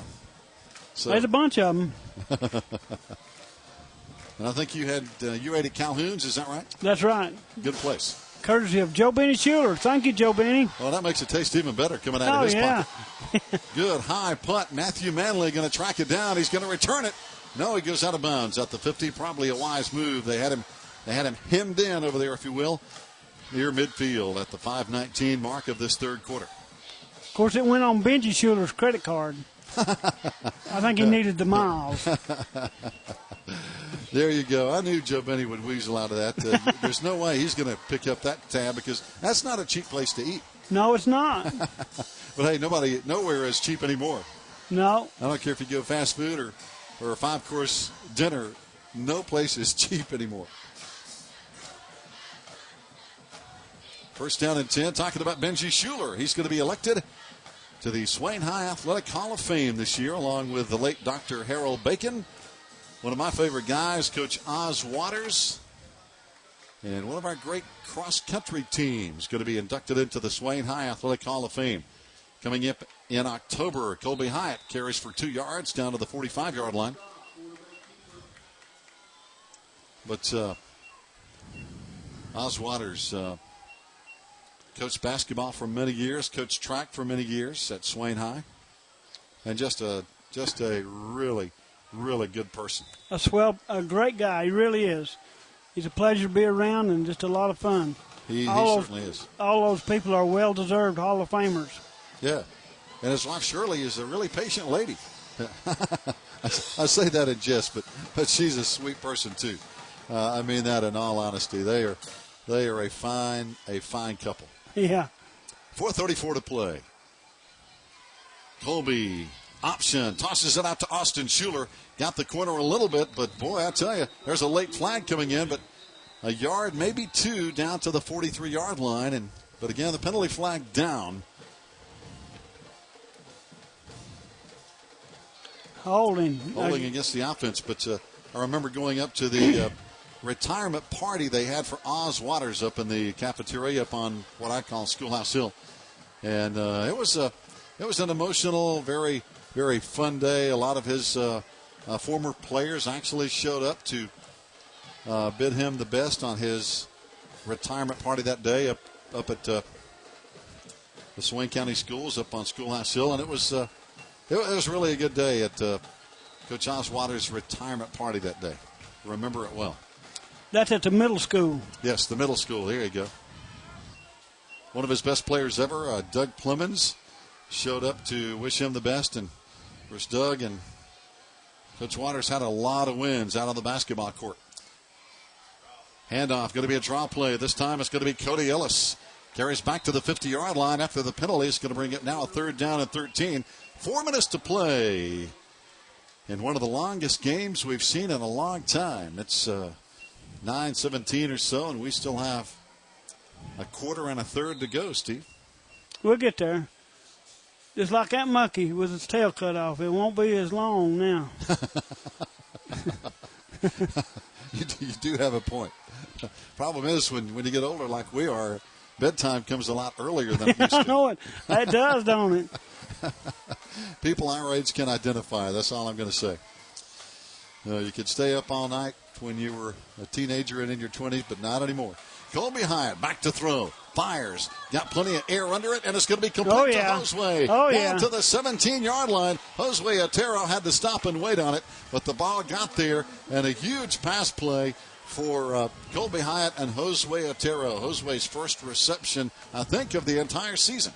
He's a real player, isn't he? Yeah, he can catch and run. Yeah. Mostly runs, but he played hurry up and wait on that play, and he was open. So a good job by Josue Otero. 7 carries, 185 yards on the night. 33-yard pass play down inside the Gatlinburg Pittman 17-yard line. 3 minutes and counting to play, third quarter. 28-0 Maroon Devils threatening again inside the red zone. Twins out on the right side this time. Colby goes to the right side, hands off to Schuler, who dives his way down near the 16-yard line. So Josue Otero is well in excess of 200 total yards here this afternoon. Oh, yes, indeed. Oh, we got an injured player. 185 and 33. That's, 218 yards?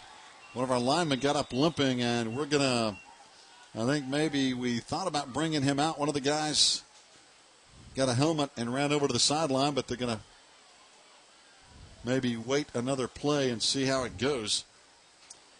Couldn't tell, but it might have been Corbin Panther, our left guard, who was limping a little bit on that play. He got up very slowly. 6 foot, 225-pound junior.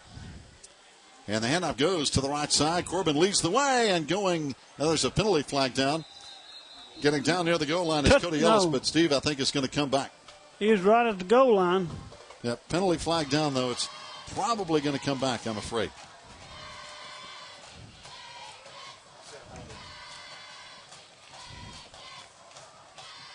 Looks like that penalty we hate to see. The holding call is going to bring it back. And now Panther does go out of the lineup, Steve. He's going off looking okay. He's a little gippy, limping a little bit, but he's going to go off for at least a play or two. Well, that's just a safety precaution. We don't want to, if he's just a little dinged up, we don't want to worsen that injury on him. We want to rest it and get better. We need him bad. So now moving over to left guard, it's going to be Peyton Parker. Number 60 is going to be at that guard spot for at least a couple of plays. Second down now and 10 to go. Hand off. They go to the left side, and it's going to be Austin Schuler down inside the 15 for a gain of about 2 or 3. 1:37 to play, third quarter. As again, the Devils trying to crack the goal line, but Gatlinburg Pittman making us work for every single yard. Tough down in the red zone. Matthew Manley goes out, now coming back in with a play. It's going to be Colby Hyatt from the sideline. Garrett Lowe is going to be in as one of the receivers on this set. Also over there is going to be Sean Webb. They all split wide to the left side. 3rd down and 8 for Swain County.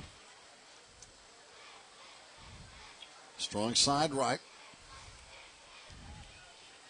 Fake the handoff. Rolling right is going to be Colby Hyatt. Rolled right into traffic, and he's in a whole lot of trouble at the 23-yard line. Coming up is going to be their quarterback, Ryan Myers, leading that blitz.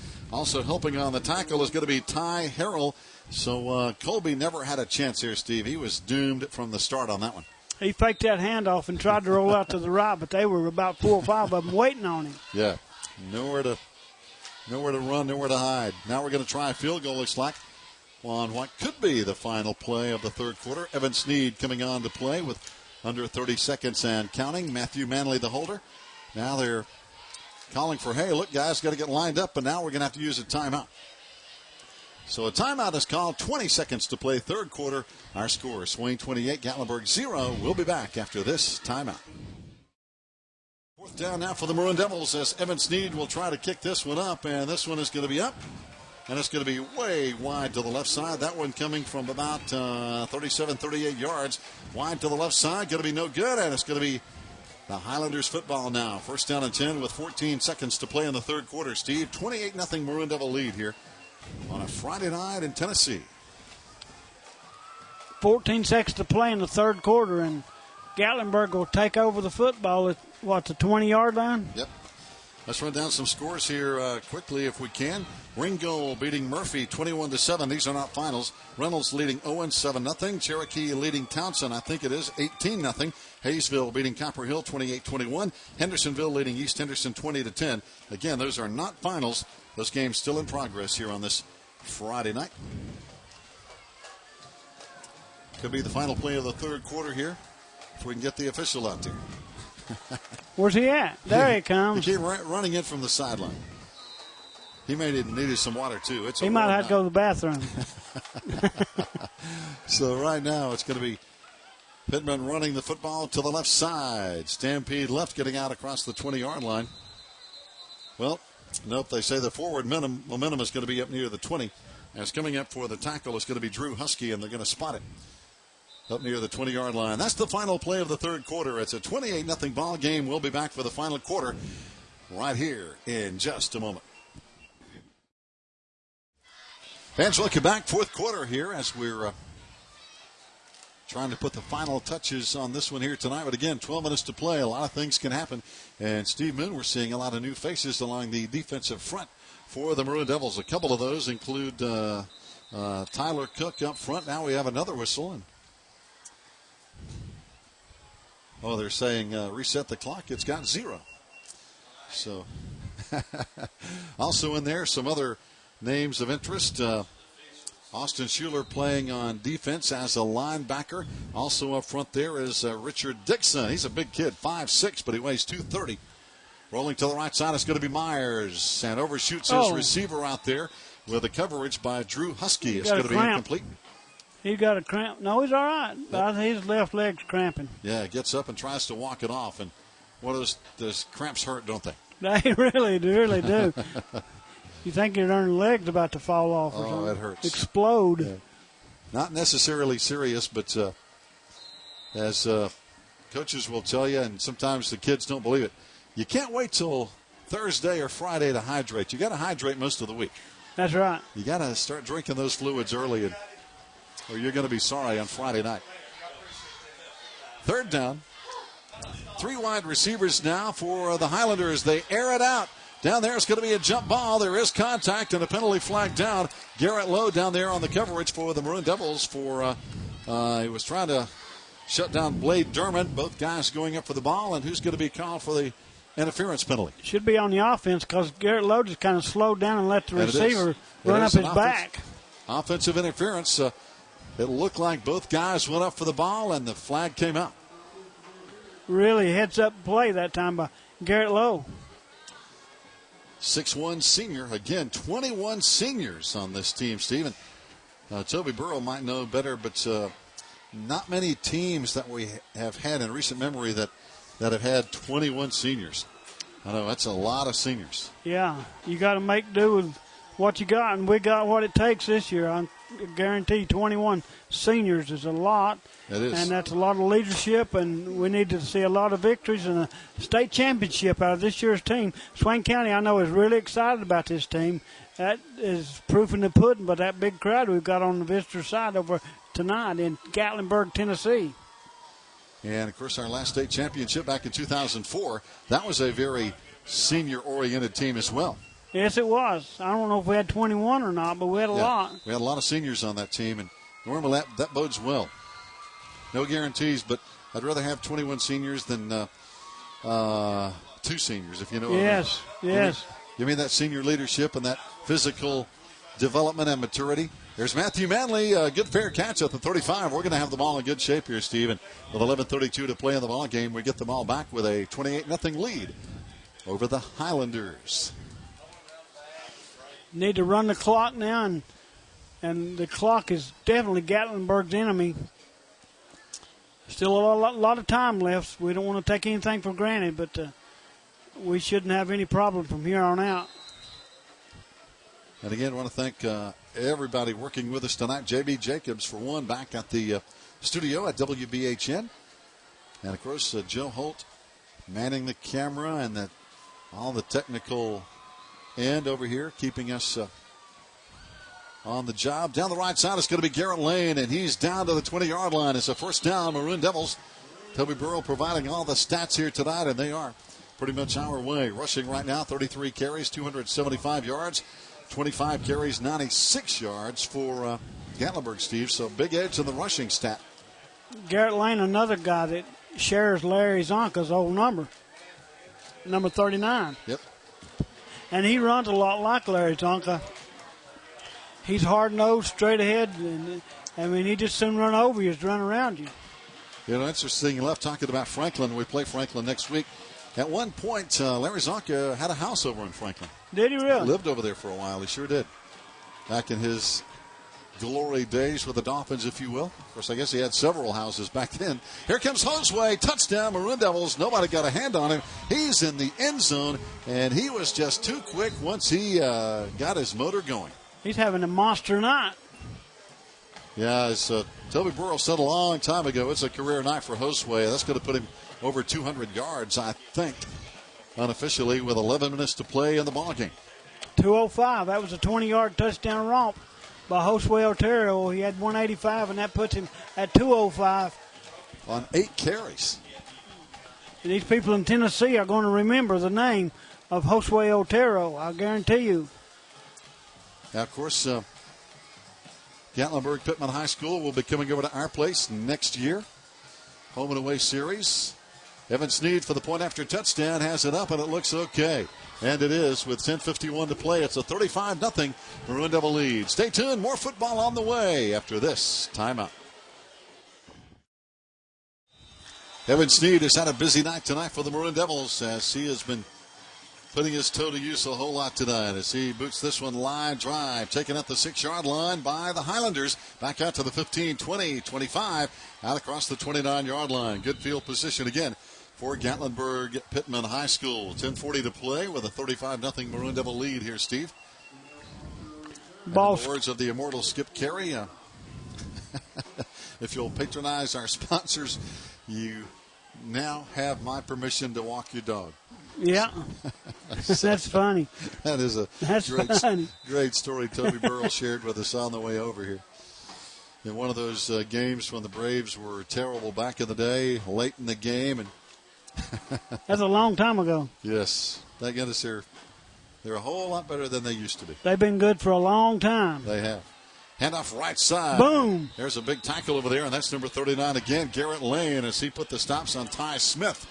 As I tell you, Garrett Lane is a pretty tough cookie. He's not a big kid at 5'6", 165, but he's a tough kid. Who's 23? That is Blake Wright, a sophomore. He snot licked him a good one that time. Blake Wright did. Josue Otero also in on defense. We'll check some other numbers for you. As we mentioned, Sean Webb, of course, is starter in there. Looks like Austin Curtis is in there in the lineup. Screenplay, left side, and it's going to be complete over there to Justin Horner. Down the left side, he's got some blockers, and he's finally chased out of bounds by the Maroon Devils over there. Looks like on the tackle. Well, that looks like 83, but I'm afraid that's my eyes are deceiving me. 32 on the tackle. That's going to be Colin Petty. 23, get it right here. Blake Wright. My bad, 23 on the tackle as he forced him out of bounds. Blake Wright really doing a good job. Tell you, it's tough, Steve. When you get old, you can't see. It is bad. You have to go to bed at 9 o'clock. And I'm not getting any older, but my vision has really went downhill. I know the feeling. Oh, there's a nice. Oh, that was close. Oh, that they had was him close. open. I thought he had it as number 24, Clay England. Tried to pull it in, but it's going to be incomplete with 8:34 still to play. Looks like a ball got on him before he was ready for it. Yeah. Myers had a pretty good pass going there. But again, some more folks on the lineup here. Number 47, Lewis Saley, a new member in there on defense. And we'll try to check those as we can. 59, Blaine Parker, a junior. Left side defensive end right now. 33 points is supposed to be a safe lead in high school football. And we've got 35 right now. Pass on the left side is going to be incomplete. Also in the lineup. Cramp.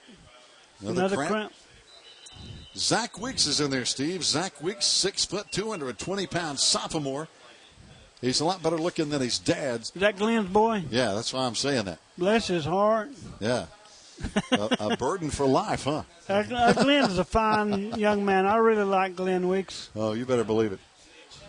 One of my all-time buddies. We went to school together and drove to college from Bryson City every day and back together. That was back when they were still building the 4-lane from Bryson City up to, back then it was STI.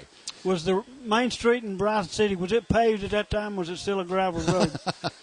Well, actually, yeah, they had pavement. That was in the 70s now. We're not talking about the 50s. Okay. I got an official timeout here for an injury timeout. Stay tuned, fans. More football coming up in just a moment. Back to throw down the field. Pass is going to be incomplete. There was some contact down the field. A lot of folks going for the ball, but no penalty flag is thrown as the clock shows 7:35 left to play. Some other players we want to mention here in the ball game, along with Zach Weeks, we have Robert Duplac, Austin Curtis, among others. Some new faces in the lineup, Steve, and it's good to see those guys coming in, getting some playing time under the lights on Friday night. It's a good time to put them in there. I mean, we have a safe lead, and they've come a long way just like the rest of them. Yes. Practiced hard all week, and it pays off now on Friday night. And another thing, too, you want to get your reserves playing time. And, hey, you don't want to – I don't mean this in a bad way because some people take it that way, but sometimes you want to give your reserves some rest and don't risk injury in that situation. Yeah, if you have to put them in later, they need to have some experience. That's it. Back to throw Myers. He's going to be sacked back there, and after him is Zach Weeks and Hayden Nadeau. They got him back there at the 50-yard line. Hayden Nadeau has played a really good ball game since he's been in there. Yeah, Nadeau has been a busy guy. Also in the lineup, as we mentioned, Lewis Saley. He's been around the football some. And also Will Ferguson. Of course, he's coming back in now as the offensive unit comes back in, and we're going to have a new quarterback. Dakota Brown is in, and I was talking about the only pass of the year by Josue Otero, but as you remember, as Toby Burrell reminded us last week, Dakota Brown threw that pass to Josue Otero last week against Smoky Mountain. A big gainer. That was a big play. Swain County takes over on downs now. 6:05 still to play. 47-yard line of Swain County. Head off left side. On the carry is going to be Cody Ellis. Also in there is going to be Drew Burns, number 25, a 5'10 junior. As again, we're trying to get some new faces and numbers and names put together. 14 coming in, Kyle Matthews, a sophomore. We do have 10 sophomores on this team. Wonderful time to get them some game experience. Yes. Now Dakota Brown, who is not the biggest guy on the field at 5'8", 150. Checking with his running mates in the backfield. He's under center. Brown lost the football, and they have it. Oh, my. No doubt about that. We can see that from here as the Highlanders have it at the 50-yard line. And they'll take over now with 5:14 left to play, Steve. And a game that's all over but the final score, if you will. That really didn't hurt nobody. We didn't like it, but it happened. So it's better to happen in a game like this than it is like against Murphy. Oh, yeah. Also in the ball game, Richard Dixon, a 5'6", 230-pound senior, getting some playing time. 65 is Seth Simmons, a sophomore. Our deep man is Sean Webb, one of our starting corners. He's going to play kind of the deep safety, if you will, to play center field out there. Also over there deep is going to be Austin Curtis on the far side. Garrett Lane playing some defense now. Toss comes to the right side. Again, it's going to be Ty Smith, who's been a busy man tonight. He cuts back against the grain. grain. Him up. Oh, yeah. Boy, he stiff-armed Lewis Saley, and that's the price you pay. Yeah, that had to hurt. Yeah. That comes right in the face mask, and you feel that one. Also back in now, we're going to have Logan Nelson, a junior, number 70.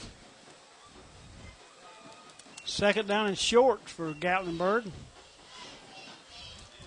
Maybe a yard.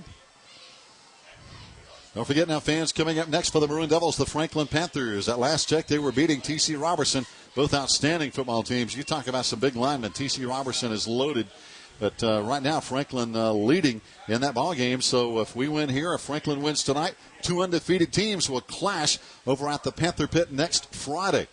Here comes the handoff left side. It's going to be Ty Smith again. Wrap him up. He's still going. Oh, yeah. Down to the 23-yard line. Finally brought down by Blake Wright, a sophomore. Blake Wright's another one who's played a really good ball game. He's made a lot of key tackles. Like right there, that was a touchdown-saving tackle by Blake Wright. So now the sticks will move.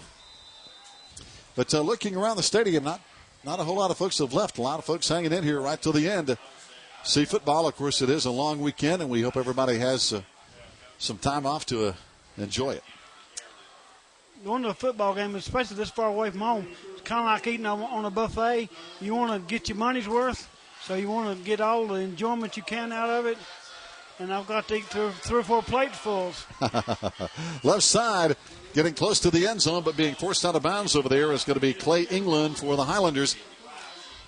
Forced out of bounds over there by, looks like 42 on the stop. Coming back. That's going to be 47 on the stop over there, Lewis Saley. Holding is a call against Gatlinburg. Wow, that's one of their best plays of the night, and holding is going to bring it back. 2:21 to play here in the final quarter. Another injured player over there. I was just looking over there on the sideline, Steve. Jordan Bennett, a big senior, 6'2", 270 over there in jeans, so not dressed out tonight. Also, we hope he's going to be better soon as well. So all these guys banged up. We hope they get back into playing time real soon. Absolutely, absolutely. We wish them all the best. So now the first down as the sticks are set. 1:41 to play. Handoff coming straight ahead again. Nice gain this time by Jamel Foster. A junior running back, 5'8", 145 for Gatlinburg Pittman. Ball on about the 21-yard line. Second and about 3? Yep. Trying to get some points on the board here before it's all over. 1:18 and counting.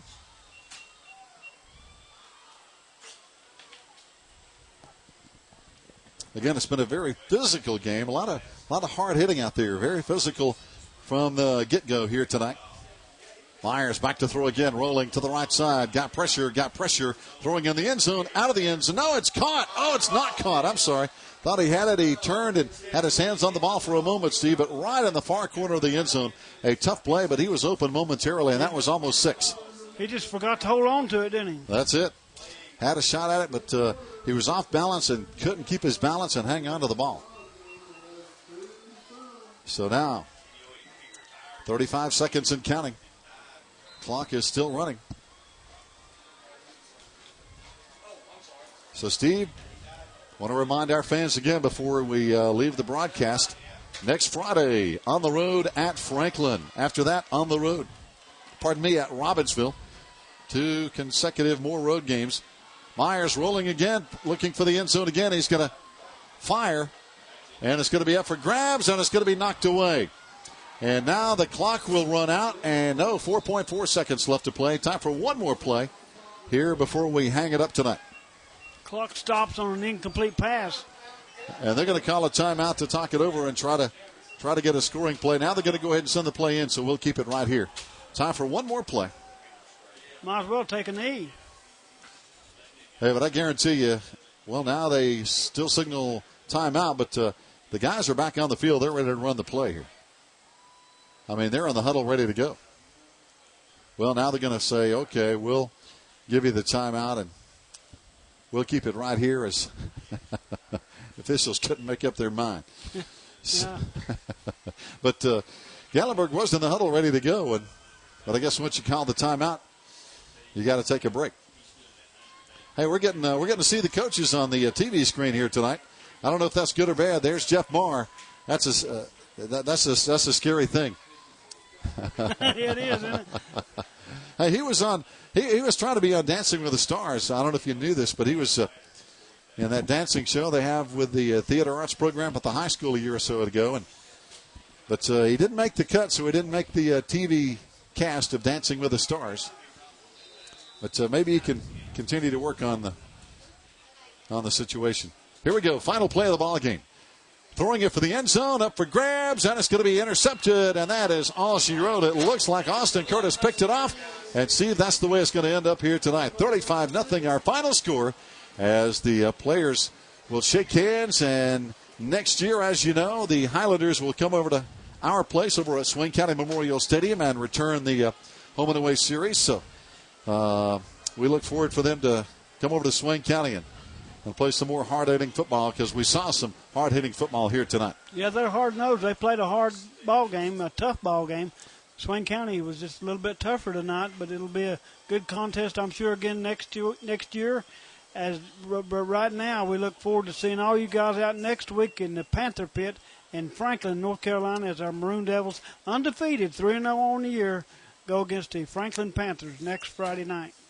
And that's going to wind it up, fans, as we say goodnight on a Friday from Gatlinburg. Have a great, safe Labor Day weekend, everybody.